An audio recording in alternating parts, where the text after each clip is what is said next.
Kuwait पर Iran की तरफ से हमला किया गया हो, बहरीन पर बड़ा हमला ईरान की तरफ से किया गया, और इन सब के बीच सबसे बड़ी जो खबर है वो ये खबर है कि तल अवीव पर एक बार फिर से ईरान ने पूरी ताकत के साथ बड़ा हमला किया है। इस पूरी जंग का मंजरनामा क्या कुछ है, इस वक्त अपडेट क्या कुछ है, इसी पर हम बात करेंगे। मेरे साथी विशाल आजम भी जुड़े हुए हैं, जो पल पल मशरिक़ वस्ता की जो खबरें हैं और जंग के जो हालात हैं उस पर इनकी निगाहें टिकी रहती हैं। विशाल, किस तरह से अब जंग छठे रोज में एक तरह से दाखिल हो गई है, और अभी तक हमने इस जंग में देखा है कि जितनी मजबूती के साथ इजराइल और अमेरिका ने वार किया था, शुरुआत इस जंग की थी, उसी तरह से कहीं ना कहीं एक जवाबी वार ईरान की तरफ से भी हो रहा है। तो अभी तक की इस जंग को लेकर क्या कुछ कहना चाहेंगे?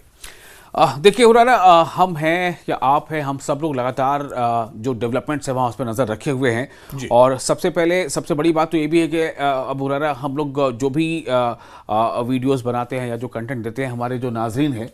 उनका काफ़ी इसको सपोर्ट मिल रहा है। नाज़रीन हमें देख रहे हैं, सुन रहे हैं, आपके वीडियोस देख रहे हैं, हमारे वीडियोस देख रहे हैं, हमारे और भी साथी वीडियो देख रहे हैं। सबसे बड़ी बात यही है कि लोगों के जहन में जो सवाल है वो यही है कि इस जंग का अब क्या हुआ, क्या ये जंग जो है अभी रुक जाएगी या क्या ये जंग लंबी खींचेगी, और उससे बड़ा सवाल ये कि इस जंग में किसका पलड़ा भारी है, यही सबसे बड़ा सवाल है। बिल्कुल बिल्कुल। तो देखिए अबू हुरैरा, जो आपका सवाल था उसके मुताबिक मुझे ऐसा लगता है कि जंग में जो है मुकम्मल या यकीनी अभी वो सिचुएशन है ही नहीं कि किसी की हार बताई जाए या किसी की जीत बचाई जाए। लेकिन हाँ, ये जरूर है कि जो पूरी दुनिया के अवाम में एक बात जहनों में बैठी हुई थी कि अमेरिका एक सुपर पावर है और इसराइल जो है उसके पास ऐसा दिफाई निजाम है कि उसके ऊपर कोई अटैक कर ही नहीं सकता,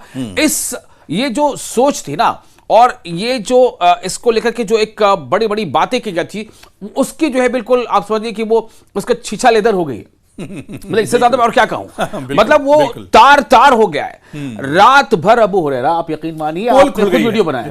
रात भर तेल अवीव के आसमान पर जो आसमान जो है वो लाल नजर आया, और रात भर सायरन बजते रहे। आप सोचें कि रात भर तेल अवीव जो इसराइल की राजधानी है, रात भर वहां सायरन बज रहा है, लोग भाग दौड़ कर रहे हैं, शेल्टर में जा रहे हैं, थोड़ी देर के इत्मीनान हो रहा, लगता है कि अब कुछ नहीं होगा, फिर से सायरन बजने लगता है, फिर इसराइल के आसमान पर ईरानी मिसाइल गिरने लगती है। तो अबू हुरैरा, शॉर्ट पे फिलहाल जवाब यही फिलहाल है कि ईरान हमले से पीछे बिल्कुल नहीं हट रहा है। इसमें कोई दो राय नहीं है कि ईरान को भी हमले बर्दाश्त करने पड़ रहे हैं, ईरान में भी इमारतों को तबाह होना पड़ रहा है। लेकिन ईरान ने जो तबाही इसराइल में मचाई है, चाहे हाइफा चाहे तेल अवीव, वो इससे पहले शायद उन 12 दिनों में भी नहीं देखी गई थी जो अब तबाही मचाई जा रही है। हाँ, बिल्कुल विशाल, ये बात तो बिल्कुल सही आपने कही, क्योंकि पूरी दुनिया की निगाहें जिस तरह से इस जंग पर टिकी हुई थी, और ये माना जा रहा था, बल्कि माना क्या जा रहा था, ये चीज बिल्कुल दुनिया के सामने सच्चाई है कि ईरान एक तरफ बहुत कमजोर मुल्क जिस पर हमेशा पाबंदियां रही हो, और किसी ने यह नहीं सोचा था,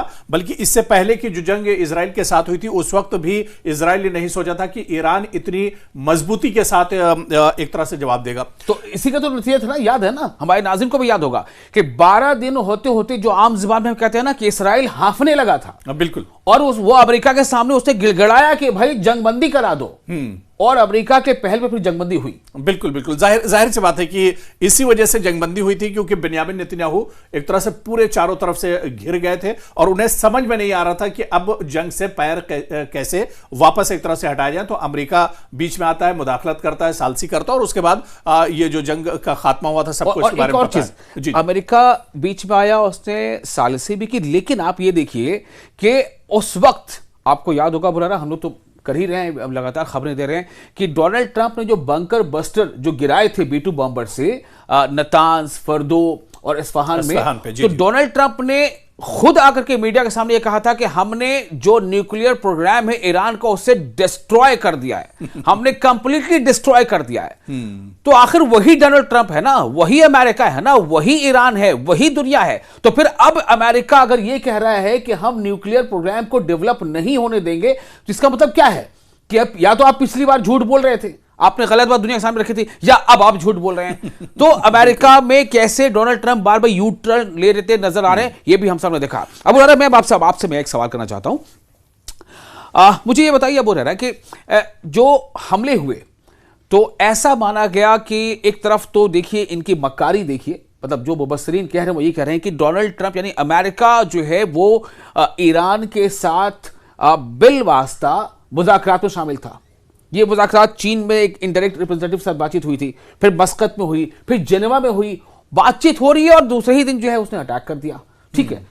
मैं ये जानना चाहता हूं कि अमेरिका और इसराइल, उन्होंने शायद ये सोचा होगा कि अगर हम टॉप लीडरशिप का खात्मा कर देंगे, चाहे आयतुल्लाह अली खामनेई या फिर उनके जितने भी मुशीर हैं या अलग अलग शोबे के, तो उसके बाद ये बिल्कुल जो है उनकी जीत हो जाएगी। आपको अब क्या लग रहा है? जंग के छठा दिन में दाखिल हो चुका, क्या आपको लग रहा है कि वो उसमें मकसद में कामयाब हुए? नहीं, जिस तरह से ईरान पलटवार कर रहा है, इसमें देखिए आपने दो तीन सवाल असल में एक तरह से कर दिए, तो मैं शुरुआत बल्कि यहां से करूंगा, क्योंकि अमेरिका का और इजराइल का एक तो दोगलापन, और इससे पहले भी चाहे वो हमास की बात कर लें या मशरिक़ वस्ता की दूसरी जो ताकत है या फिर ईरान की बात कर लें, हाँ। अब ये असल में इजराइल या अमेरिका इस ताकत पे कोई भरोसा नहीं करते। आप देखिए गजा में क्या हुआ, कई बार जंगबंदी हमास और इजराइल के दरमियान हुई, लेकिन हमेशा इजराइल ने एक तरह से जंगबंदी की और उसके बाद जंगबंदी एक तरह से तोड़ दी और अचानक उसने अटैक गजा पर शुरू कर दिए। कुछ ऐसा ही कुछ जंगबंदी तो तोड़ी ही तोड़ी, लेकिन आप ये देखिए, फिर से मैं याद देना चाहूंगा कि कतर के दोहा में जब टॉप लीडरशिप ईरान हमास की वहां मौजूद थी, तो इसराइल ने वहां पर मिसाइल दागे। ठीक है, उस दौरान भी बातचीत का मरहला जारी था। उस दौरान भी हमास की और इजराइल की बीच में जो वफद था, उस दरमियान बातचीत कंटिन्यूएशन में था, और उसी बातचीत में हमास क्या मुद्दों को रखेगा उसको लेकर हमास की अपनी बैठक थी दोहा में, उस पर इसराइल ने हमले कर दिए थे। मतलब आप बातचीत का एक बहाना, एक चादर फैलाते हो और लोगों को गुमराह करते हो, यह बताना चाहते हो कि हम बातचीत कर रहे हैं, we are very true, we are not war loving, we are dialogue loving. लेकिन होता क्या है कि आप सामने वाले को गुमराह करने की कोशिश करते हो, एक तरफ बातचीत में उलझा करके, और फिर आप हमले कर देते हो। नहीं, तो बिल्कुल इनका असल में रवैया शुरू से देखिए यही रहा है, और यह कहा जाता है कि जो हम लोग आमतौर से कहते हैं कि यहूदियों पर भरोसा नहीं करना चाहिए, कभी भी धोखा दे सकते हैं, तो ठीक यही एक तरह से हुआ, चाहे अमेरिका की बात कर लें या इजराइल की बात कर लें। गजा की लड़ाई में अक्सर यह देखने में आया, और इससे पहले फिर आप देखिए कि जब जब इनके साथ मतलब बात की गई, कि तस्फिये की बात की गई, या फिर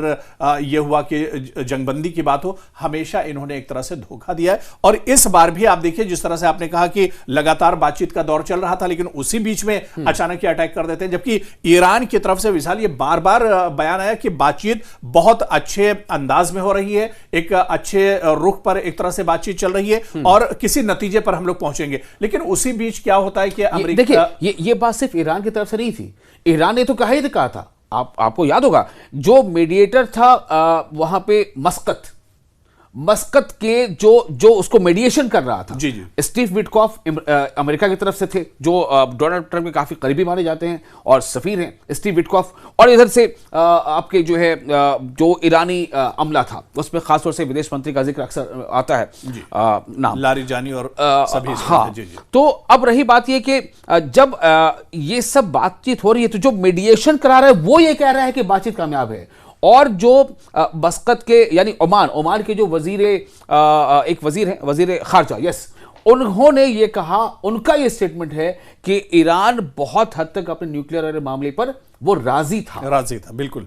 लेकिन इसके बावजूद फिर यह हमला हो जाता है। दरअसल नियत का पूरा मामला है विशाल। यहां पर आप देखिए कि न तो इजराइल की नियत साफ है और ना ही अमेरिका की नियत साफ है, और जो इससे पहले हम लोग बातचीत कर रहे थे कि दरअसल ये पूरा मंसूबा है इजराइल का, ग्रेटर इजराइल का, और उस ग्रेटर इजराइल के रास्ते में जो एक बड़ा रोड़ा है मशरिक़ वस्ता में, वो दरअसल ईरान है, और ईरान को कहीं ना कहीं अमेरिका के साथ इजराइल हटाना चाह रहा है, और इसी वजह से पूरी जंग छेड़ी गई है। बाकी वो तो सब बहाने हैं, जिस तरह से आपने बहुत अच्छी अभी मिसाल दी कि एक तरफ जहां 12 दिन की जंग हुई थी तो अमेरिका ने कहा था कि B2 बॉम्बर गया है और जो न्यूक्लियर प्लांट्स हैं ये ईरान के, वो तबाह बर्बाद कर दिए गए हैं, और उसके बाद अब फिर एक बार न्यूक्लियर प्लांट्स ईरान के अंदर पैदा हो गए, कहां से यूरेनियम पैदा हो गया, तमाम चीजें। तो ये तो एक तरह से अमेरिका और इजराइल का बहाना है, दरअसल सिर्फ और सिर्फ ईरान को मिटाना है इनका जो मकसद है। ये इनकी नापाक दरअसल जो नियत है वो यही है कि ईरान को इस खित्ते से हटाया जाए, बल्कि और मशरिक़ वस्ता में दूसरी और जो ताकतें हैं, दूसरे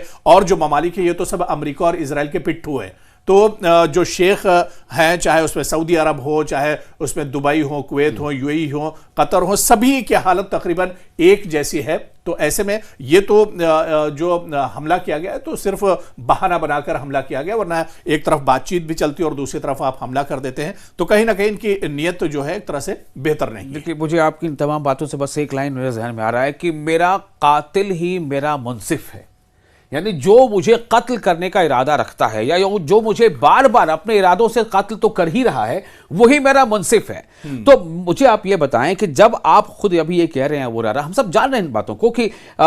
ईरान को छोड़ के जो जितने अरब ममालिक हैं, क्या उन्हें यह नहीं पता है कि इसराइल के मिनिस्टर्स बार बार ये कहते रहे हैं कि हमें ग्रेटर इसराइल बनाना है? क्या उन्हें ये नहीं पता? नेतन्याहू इस बात को कहते हैं, बिल्कुल, जी जी। तो जब वो बाकायदा उन्होंने नक्शा दिखाया सबके बार बार ये कह रहे हैं, अच्छा क्या वो उनको ये नहीं पता है कि न सिर्फ वो कह रहे हैं बल्कि कर रहे हैं? अभी आप देखिए, एक तरफ दुनिया ईरान जंग में मुलविस है ना, कि ईरान जंग में ईरान में क्या हो रहा है, इसराइल क्या हो रहा है, और इसराइल क्या कर रहा है? लेबनान पर ताबड़तोड़ हमले किया जा रहा है। क्या मकसद है? क्योंकि उसको अपनी सरहद को इसराइल से और आगे लेबनान की तरफ बढ़ाना है। लेबनान पर लगातार ताबड़तोड़ हमले हो रहे हैं इसराइल की जानिब से। अब आप देखिए कि जब ये ग्रेटर इसराइल का ये जब आपको पता है, और जो आप कह रहे हैं कि जो इस मतलब जिन्होंने इसराइल के बारे में उनके नियत को समझा है या कुछ तारीखी जिनके पास मुताला है उनको मालूम है, तो आखिर ये लोग क्या कर रहे हैं? ये अरब ममालिक, उन्होंने अमेरिका को बुला रखा है कि वो हमारी हिफाजत करेगा, जबकि अमेरिका जो है इसराइल की मदद कर रहा है, और वही अमेरिका की वजह कर आज इनके मुल्क खुद अपने जो है इनके ऊपर खतरा आन पड़ा है। इनके कितने तंसीबात पे और होटलों पे और यहाँ वहाँ हमले हो रहे हैं, किसकी वजह से हो रहे हैं? अमेरिका की वजह से हो रहे हैं। जब पूछिए अमेरिका को, इन्होंने इतने पैसे खर्च करके उन्होंने अड्डे बना रखे थे। तो ये तो वही बात हो गई ना कि जिसे मैं अपना जज समझ रहा हूं कि वो हमारे लिए हक में फैसला करेगा, दरअसल वो तो मेरा कातिल है। और विशाल, आप देखिए कि अमेरिका के जो झूठ की बात है या इजराइल के जो झूठ या उनकी जो नियत की बात है, आप देखिए कि अभी ईरान में जो बच्चियों के स्कूल पर जो हमला हुआ था, व्हाइट हाउस से जो खबर आई, आपने भी वो खबर पढ़ी होगी, सुनी होगी, कि व्हाइट हाउस अब उस खबर की तरदीद कर रहा है कि हम निहत्तों पर या जो शहरी इलाके हैं या लोगों पर, आम लोगों पर हमले नहीं करते, और ये हमला दरअसल हमने नहीं किया है। पूरी दुनिया देख रही है, कैमरे पर ये इस तरह के हमले हुए जो तस्वीरें आई हैं, लेकिन फिर भी अमेरिका और व्हाइट हाउस एक तरह से झूठ बोल रहे हैं। तो मतलब एक हद हो गई है, और डोनाल्ड ट्रंप तो दरअसल इसके लिए मशहूर ही है, और पूरी दुनिया ने देखा किस तरह से जब 28 फरवरी को अटैक ईरान पर किया गया, ईरान के supreme leader Ayatollah Ali Khamenei को शहीद किया गया, उसी दिन बच्चियों के स्कूल पर इतना बड़ा हमला होता है। पूरी दुनिया एक तरह से, जिसने देखी तस्वीरें देखी, उनके रोंगटे एक तरह से खड़े हो जाएंगे। उस पर भी अमेरिका अब झूठ एक तरह से बोल रहा है, लीपापोती एक तरह से अमेरिका की तरफ से की जा रही है। उसमें सिर्फ अमेरिका नहीं, ये दरअसल देखिए अमेरिका के नाम का, अमेरिका के वसाइल का इस्तेमाल कर रहा है, और उसमें बहुत बड़ा जो उसमें जो देखिए जो एग्जीक्यूशन जो है ना अब हो रहा, वो इसराइल का है। ये इसराइल की साजिश है। जो इसराइल 70,000 में से तकरीबन 30,000 बच्चों को मारने में गजा में उसके हाथ नहीं कांपे, उसके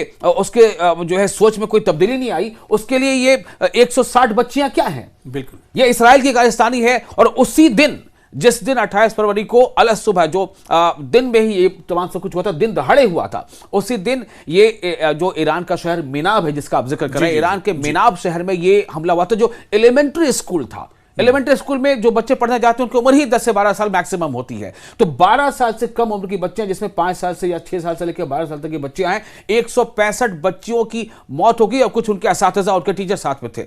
दुनिया ये तस्वीर देख रही है, लेकिन दुनिया का जो दो रंगापन है ना, दो रंगापन, दो रवैया, वो आप भी देख रहे होंगे। नहीं, बिल्कुल। और विशाल, एक चीज और जो बहुत जिसका जिक्र हो रहा है और जो माहिरीन से हमने सुना भी, या जो चीज हम देख भी रहे हैं, कि पिछले दिनों जो एक फाइल्स का मामला आया था, एपस्टीन फाइल का जो मामला आया था, कि दरअसल उसे छुपाने के लिए, क्योंकि वो एक बहुत बड़े राज उसके अंदर छुपे हुए थे, और इस पूरे मामले को दरअसल ढकने के लिए एपस्टीन फाइल्स का मामला, जिसमें जो सर्वा थे वो एक तरह से डोनाल्ड ट्रंप ही थे, उन्हीं का नाम सबसे ज्यादा आ रहा था। तो इस पर पर्दा डालने के लिए, और बड़ी बड़ी शख्सियात उसमें थी, सिर्फ अमेरिका और इजराइल के ही लोग इसमें शामिल नहीं थे, बल्कि दुनिया भर की बड़ी शख्सियात के नाम एक तरह से आ रहे थे। डोनाल्ड ट्रंप का नाम तो सबसे ज्यादा इसमें आ रहा था। तो कहीं ना कहीं उसे ढकने के लिए, उधर से जहन हटाने के लिए दरअसल ईरान पर एक तरह से हमला किया गया। और फिर आप देखिए कि सिर्फ इन फाइल्स को छुपाने के लिए नहीं, या जहन भटकाने के लिए नहीं, बल्कि एक तीर से कई निशाने एक तरह से साधे गए। देखिए निशाना जहां तक, अब जब आप बात ग्रेटर इसराइल की जब कर ही चुके हैं तो अबू हुरैरा आप समझ लीजिए कि वो तीर भी किसी एक खास जगह से ही छोड़ा जा रहा है और निशाना भी किसी एक खास जगह ही से लगाया जा रहा है, लेकिन उस तीर को छोड़ेगा कौन, उसके छोड़ने के लिए बहुत सारे देश जैसे अमेरिका या उन लोगों का इस्तेमाल कर लिया जाता है, और उस तीर के साथ निशाने पर कौन होगा उसके लिए तो खैर टारगेट आपको बता रहे हैं वो तय ही है। आप ये समझ लीजिए कि जो सेनेटर्स हैं, जिन्हें हम आमतौर से यहाँ अपने यहाँ सांसद बोलते हैं या मेंबर पार्लियामेंट बोलते हैं, जो अमेरिकी सेनेटर्स से कई सेनेटर्स ऐसे हैं जिन्होंने हालिया 2 दिन पहले उनका बयान आया है कि आप ग्लोब के दूसरे हिस्से के एक देश पे बॉम्बिंग करने से आपके ऊपर जो एप्स्टीन फाइल का खतरा मंडरा रहा है उससे आप नहीं बच सकते। बिल्कुल, ये सीधा उनका स्टेटमेंट है। तो इसका मतलब कहीं ना कहीं इस पे दो राय नहीं है, क्योंकि देखिए हम लोग भी खबरों को पढ़ते हैं, समझते हैं और उसको अपने नाज़रीन तक पहुंचाते हैं। तो हम लोग भी किसी रिपोर्ट के हवाले से ही बात कर रहे हैं और उस रिपोर्ट में ये बातें सामने आ रही हैं कि दरअसल कोशिश ये है मौजूदा जो बरसे इक़्तिदार जमात या बरसे इक़्तिदार जो अमेरिकी सदर हैं कि वो चाह रहे हैं कि दुनिया क्या या अमेरिकी आवाम का ध्यान जो है कहीं और शिफ्ट किया जाए और वो जो फाइल का आप जिक्र कर रहे हैं उससे लोगों का ध्यान हट जाए। इस पर एक बात तो खैर है ही। अब आते हैं कि अबू हुरैरा आज क्या कुछ हो रहा है, मतलब IRGC क्या कर रहा है, क्योंकि इसमें भी दो राय नहीं है कि अमेरिका और इसराइल, देखिए अमेरिका के पास ताकत है, से इनकार तो किया नहीं जा सकता। बिल्कुल, और बेशक अमेरिका ने जब इतना ज्यादा ताकत उसने लगाई है, इतने ज्यादा 2 फ्लीट, इतने बड़े बड़े फ्लीट है, USS अब्राहम लिंकन या गेराल्ड, अब्राहम लिंकन तो खैर थोड़ा पीछे हट गया, लेकिन सवाल यह है कि मैं जानना चाहता हूं कि अभी भी ये कितनी बड़ी चुनौती है और या कितना नुकसान ईरान का इसमें हो पा रहा है, क्या है रिपोर्ट? नहीं, ईरान का तो देखिए बहुत बड़े पैमाने पर नुकसान हो रहा है, जानी नुकसान अमेरिका की तरफ से जो खबर आई है इसराइल की तरफ से कि अब तक तकरीबन 1000 लोगों को मतलब अब तक मारा जा चुका है, जिसमें पासदारान इनकलाब के सिक्योरिटी फोर्सेस के जवान भी हैं और इसके अलावा आम लोगों की एक बड़ी तादाद है। और इनमें 1000 लोगों में मैं तो मान के चल रहा हूं कि 200 तो वो मासूम और नन्हे वो तालिबात हैं जिन्हें दिन दहाड़े जिनका कत्लेआम एक तरह से किया गया है। तो 1000 लोग मारने का दावा किया जा रहा है। रिपोर्ट है, मैं बस आपको उसमें वैल्यूएशन कर रहा हूं, उसमें जो ईरानी जो ऑफिशियल जो जानकारी जो आई है ईरान प्रेस रिलीज, उसमें यह बात कही गई है कि 8 अस्पतालों को अब तक अमेरिका इसराइल के ज्वाइंट हमलों में ईरान में निशाना बनाया गया है। 8 अस्पतालों को, तो जाहिर सी बात है कि अस्पताल में भी काफी लोग होते हैं, अस्पताल का हमला होता है, अस्पताल में मरीज होते हैं, उनके तीमारदार होते हैं, तो उनकी अगर आप काउंट कर लें और 8 अस्पताल पे हमले का मतलब क्या हो गया कि जो वहां दाखिल हैं, जो वहां भर्ती हैं, उनके लिए तो मुसीबत आई ही आई, और जो लोग आइंदा आ सकते हैं अस्पताल में इलाज के लिए उनके दरवाजे बंद हो गए। दरवाजे बंद हो गए। कुछ ऐसा ही मतलब जो हाल गजा में हुआ है कि ना तो वहां पर स्कूल छोड़े गए, ना तो अस्पतालों को बख्शा गया, ना मजहबी मकामात को छोड़ा गया, पूरा का पूरा गजा एक तरह से देखिए नेस्तनाबूद हो गया। तो अब ईरान को भी विसाल ये मानकर चलिए कि दूसरा गजा बनाने की दरअसल ये इजराइल और अमेरिका की प्लानिंग है मशरिक़ वस्ता में, क्योंकि फिलिस्तीन एक बड़ी रुकावट थी और उसके बाद ग्रेटर इजराइल जिसकी हम बात कर रहे हैं, कहीं ना कहीं उसके पीछे पूरा मंसूबा इजराइल और अमेरिका का यही है। तो जिस तरह से गजा को तबाह बर्बाद किया गया है, अब निशाने पर ईरान है, और अब से नहीं, ईरान एक लंबे जमाने से रहा है निशाने पर रहा है। लेकिन अब हो रहा है, एक छोटी सी बात एंड करने से पहले, आप बिल्कुल बात सही कर रहे हैं कि देखिए ईरान अभी भी फाइट कर रहा है, अभी तो, और जैसा कि ईरान का कहना है कि ये तो अभी शुरुआत है। हाँ, ईरान कह रहा है कि जो हमारे स्टॉक पाइल हैं, जो हमारे स्टॉक में जो सबसे ज्यादा पुराने या छोटे थे, उनको पहले हम इस्तेमाल कर रहे हैं, अभी तो हमारा मेन हथियार बाकी है। एक तो ये देख लीजिए। अब आप देखिए दुनिया की जो किस तरह से शबबंदी हो रही है, स्पेन ने खुलकर डोनाल्ड ट्रंप के खिलाफ एक तरह समझिए कि उन्होंने बगावत कर दी एक तरह से कि भाई नो टू वॉर। स्पेन कह रहा है कि मुखालिफत की है, बिल्कुल। जो कनाडा हो गया, स्पेन हो गया, बहुत सारे ममालिक हैं। यूके का थोड़ा सा मिक्स्ड रिएक्शन आ रहा है, कभी हाँ कभी ना वाला। रशिया और चाइना के बारे में कहा जा रहा है कि ये लोग खुल के कंडेम तो कर ही चुके हैं,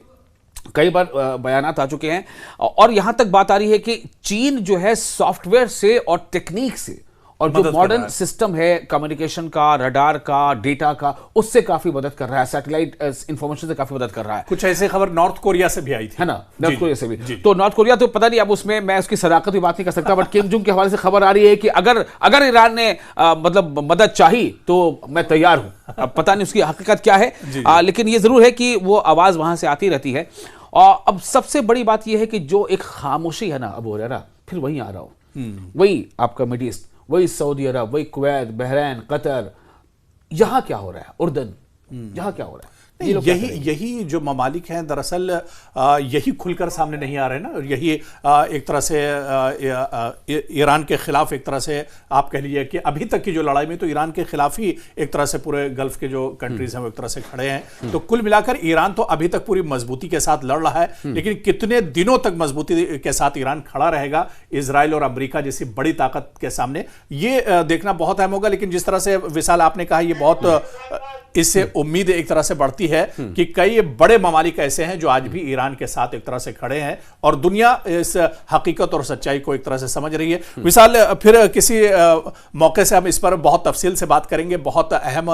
मुद्दा है और ये जंग तो अभी शुरू हुई है। कहां तक ये जंग जाती है, कहां पर एक तरह से जो मिसाइल और बम की जो गरज और धमक है ये रुकती है, ये देखना भी बहुत अहम होगा। विशाल, बहुत बहुत शुक्रिया हमारे साथ जुड़ने के लिए और हमारे तमाम जो नाज़रीन जो हमारे साथ लगातार सुन रहे हैं और हमें बिल्कुल, उन सभी का भी बहुत बहुत शुक्रिया।